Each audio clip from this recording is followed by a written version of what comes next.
If you've been in a car accident in Miami, the moments right after can feel overwhelming.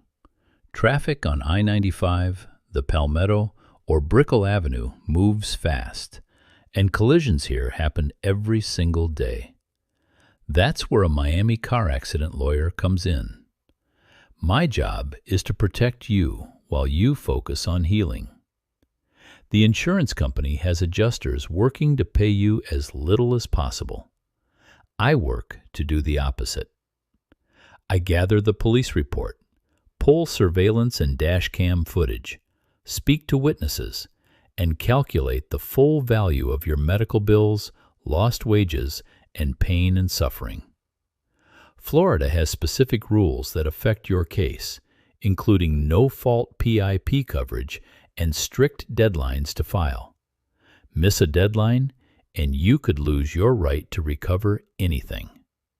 That's why calling a lawyer early matters. You should never accept a quick settlement before you know what your claim is truly worth. Most car accident lawyers in Miami, including my office, work on contingency, which means you pay nothing unless we win. If you were hurt in a Miami crash, call today for a free consultation. Let me fight for what you deserve.